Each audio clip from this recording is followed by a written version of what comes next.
Hey everyone, and welcome back to another video from Inside Wire. This is part 2 of the ultimate NAS setup for your home.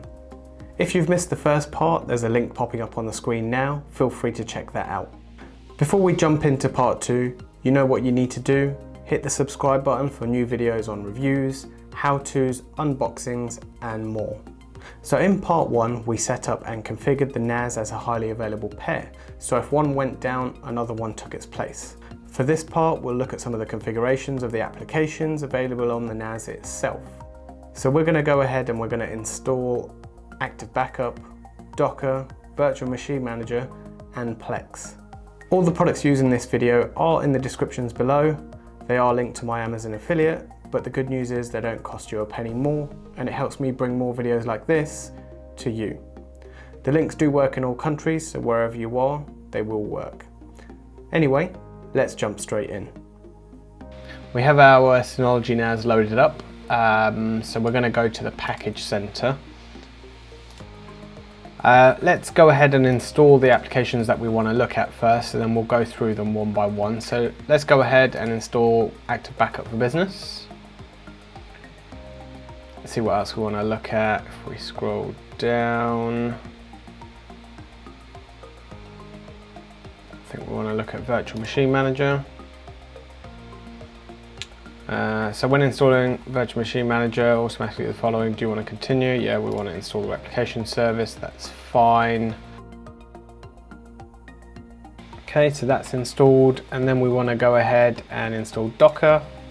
So let's install that one, and then let's go ahead and install Plex.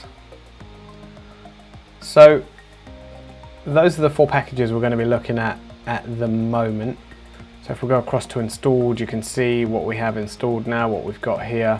VMM, Active Backup, High Availability Replication Service, and you'll see Docker and the, looks like Plex failed to download. So if we go back to all packages again, we go back to here and we click install. So let's start by running, opening Virtual Machine Manager. Let's see what we can have set up on here. So I want to be able to run a virtual machine off my NAS straight away. So let's click next. So it's asking us to open vSwitch cannot be automatically enabled because of the high availability cluster. So if we go to the control panel, click on the network interface itself and go to manage, open vSwitch settings and click enable. We'll restart the cluster, all services will be unavailable. Do you want to enable vSwitch? Yes, we do.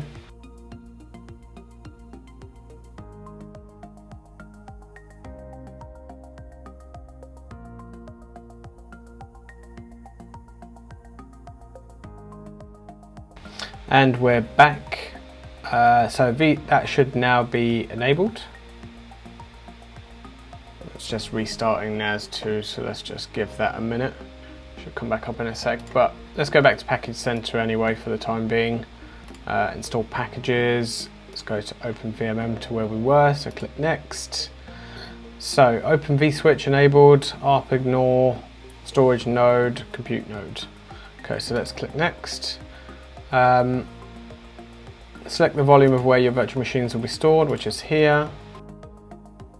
There we go.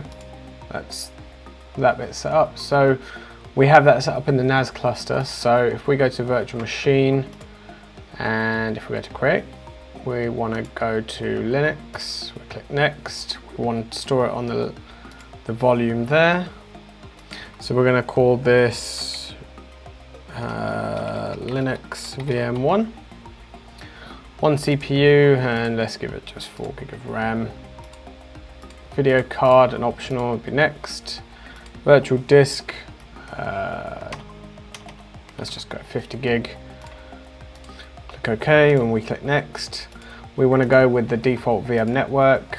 So in other settings, we want to search for the ISO on boot up. So let's go to browse. I already have a VM in my an ISO in my ISO folder. Auto start will leave as no. BIOS will leave as the legacy for now. Keyboard layout, it's going to go ENGB. And USB controller will disable that for now. So we click next.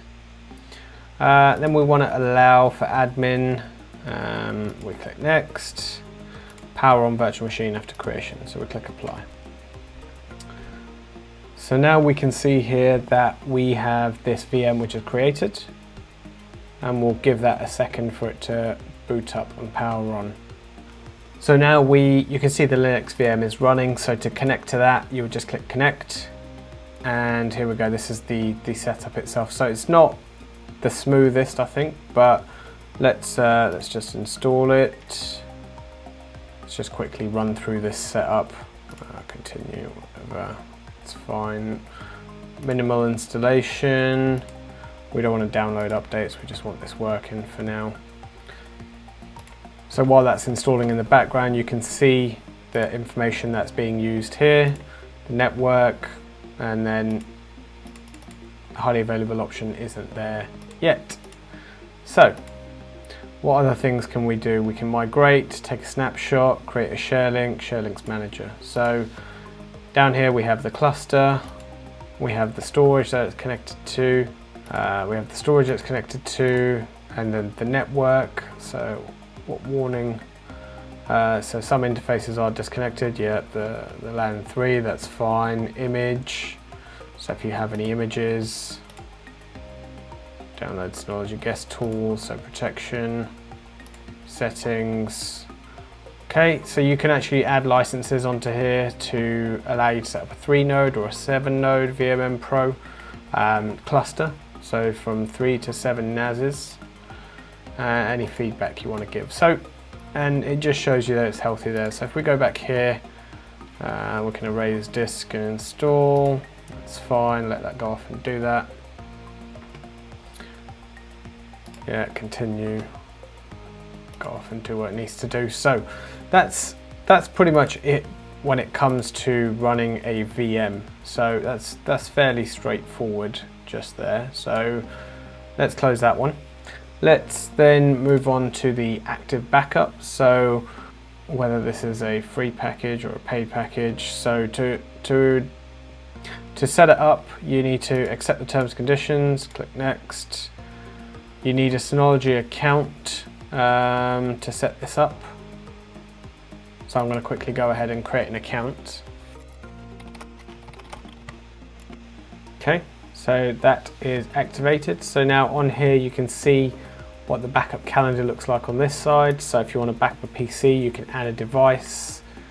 So an agent is required if you want to back this up. So you can get that in settings and templates. Yeah, it's just PCs.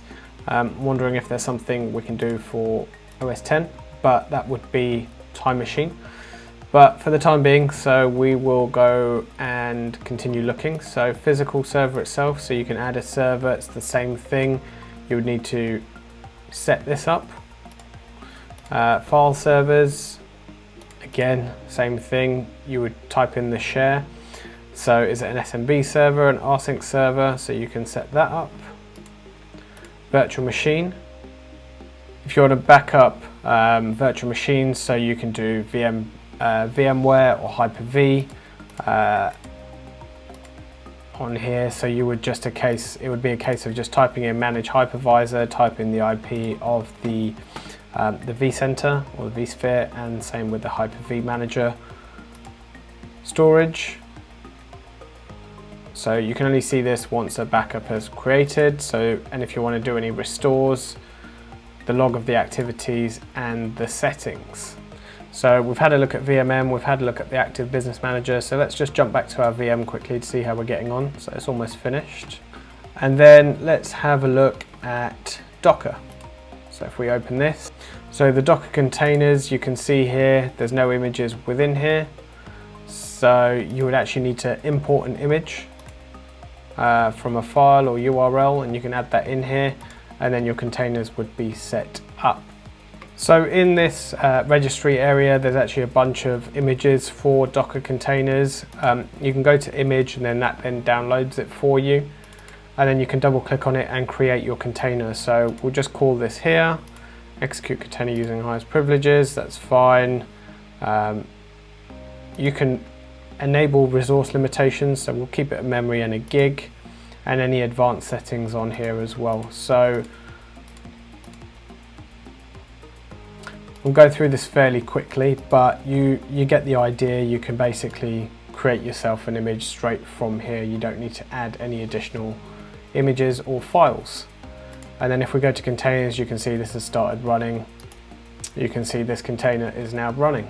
And then if you want to look a little bit further as to what's going on, it's in here. And here is your terminal if you want to connect to it. So if I just want to ping my gateway, for example, it's just the only thing I can think of at the moment. But here you go, you have full access into the container itself. So we'll turn that off for the time being, we don't need that. Okay, so let's take a look at the Plex media server. So let's open that. There we go. So how does it work? So Plex media server runs on the computer where you keep your media. Plex scans your media and organizes it, makes it look good. So we got it. I don't think we want the plus, but we're going to give it, so we'll just call it Home Plex. Allow me to access media outside my home. So I'm going to click no for now on that one, and we're going to click next. Click next. You can get the Plex apps for the TV, tablet or phone, whatever you want, and we click done. And that is exactly as difficult as it is to set up Plex. Shows there's an update already available, so we'll do that shortly. Just before we go ahead and add anything, we need to check the file station, and I've actually made a library in here already. So there's actually a Plex file location. Make a folder called media and then one called movies, TV shows, separate them out. And I've just stuck one of my YouTube videos in here, so I've stuck them in there to give a quick test. So if we go back to Plex, it does ask you to sign in, so sign in with that. Then we will go to More and Home Plex. So the library is currently empty, so we want to manage libraries, want to add a library. We're going to go to Films, we're going to name this Movies. And click next, and then we browse the media file. So we find the, so let's go to volume 1, sorry, and let's find the Plex folder. And then we go to the media library and then movies, and we click add. So in that time it's gone, well, we don't want that last bit, so we just want that bit. That's the bit we want. And then we click add library. And then it's going to go off and scan whatever's in there to see what you can add. So there we go, that's done. We click on the movies and you can see that it's populated a load of stuff in here that I have created. So that is as simple as how the Plex works, and then you start bringing across all your information that you had, all your movies, TV shows, whatever you want to add in there, you can add them in there, and then you can stream them across your devices. So there we go. I mean, we've gone over Plex, Docker, the Active Backup, Virtual Machine Manager.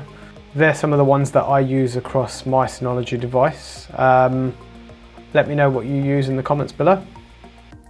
I hope you found this video useful. Please do hit the like button so I know you've enjoyed it, so I can create more content like this. I do have another video coming out soon where I test the high availability functionality and how long it takes to recover. So hit the subscribe button to be notified when that comes out. Once again, all products used in this video are in the description below. Please do check them out and help my channel by using the affiliate links. This is Inside Wire, and I'll see you in the next one.